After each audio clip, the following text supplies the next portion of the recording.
guys, so today I'm going to be looking at people who did not end up getting married. So yeah, let's just get right into the video. The night he proposed, he left my house and went straight to his ex's for a catch-up dinner, but slipped and fell and accidentally effed her.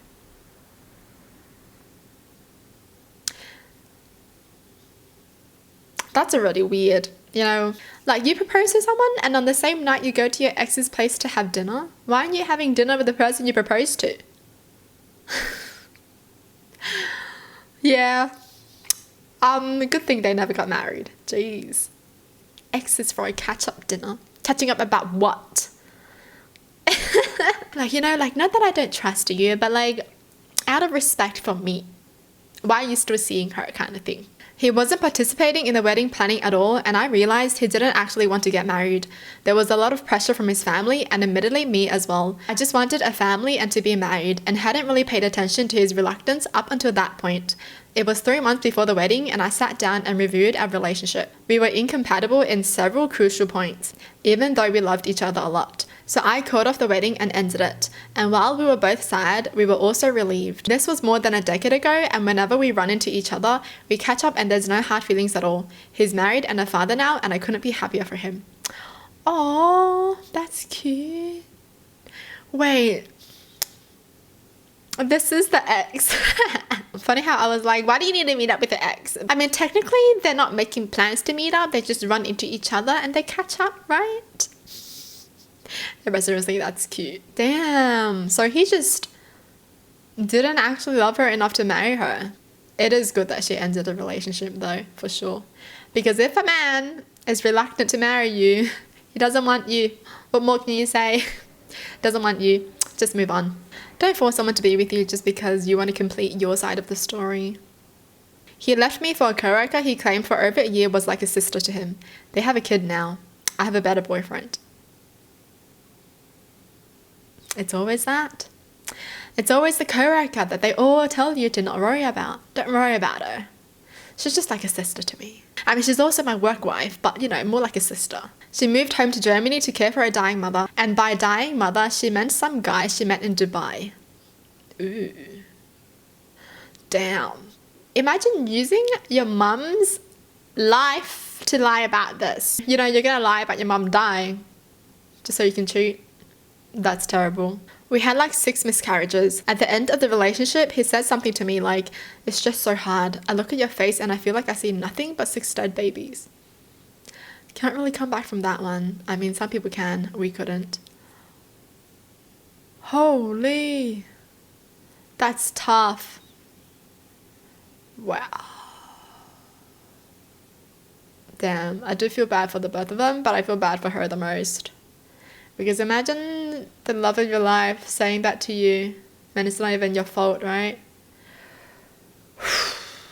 The Holy Spirit came to him in a dream and told him that he couldn't marry me because I wasn't a virgin. Was he? You know? Was he?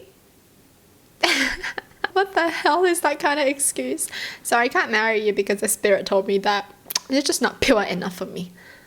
He cheated before we got married and I found out. I thank the stars every day I didn't marry him. Good. I mean, not good that he cheated, but good that you found out. You found out before your marriage. Ooh. Oh. How heartbroken would you be?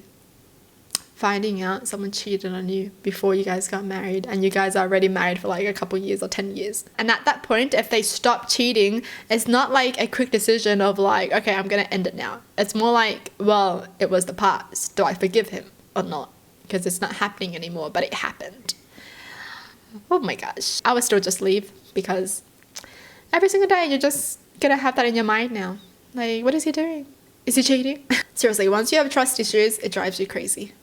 Insane. When I told her I probably broke my foot, she said I shouldn't be a little baby and just walk home since the party was over. I couldn't stand on it. She held me a couple of meters forward and then she just pushed me. That night my mother took me to the hospital and that night I decided all the lies and mental abuse was enough and ended it. Best decision of my life. 3 months ago, I'm finally getting back to being me. Wow. As if. Yeah, if your partner is like that, if you get hurt and they don't even show a little bit of care for you, it's not gonna look good long term. Seriously. Every single time you get hurt, they're just gonna be like, what a baby, get over it. Oh, hell nah.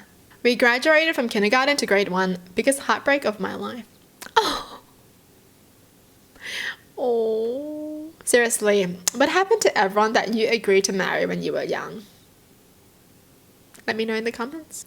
We're still technically engaged, but we never wanted a wedding. We met way late in life. I'm 50, she's in her mid-40s, and if we legally get married, the government Fs with her disability assistance, so she's my spouse, my partner, and my soulmate.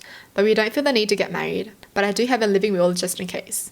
We will be celebrating our 10-year anniversary early next year. Oh my gosh, that's the only story where they're actually still together. But they're just not getting married because of the government. Damn. Came home for lunch one day to surprise her. Surprise was on me as she was in the middle of effing her coworker on my couch. I love that couch. Now you're just going to be thinking about all the times that they did it and you were sitting on that couch, lying on that couch, and you just never knew. Ew. I mean, the biggest surprise is that they cheated on you, but like, you know, being the overthinker after the whole event, I'm just going to be like, nasty. I finally left him after he hit the dog. Years of hitting me both physically and emotionally were ignored, but the moment I heard my dog yelp, I smartened up. If anyone hits my dog, I'm going crazy on them, like I don't even care. After my dad died, my mum got engaged to another guy. She told me years later that she never intended to marry him, but she was a bit traditional and thought it would make it look better if she were engaged to a guy she was living with. No idea if the guy had the same idea. They broke up 7 years later and I haven't talked to him since.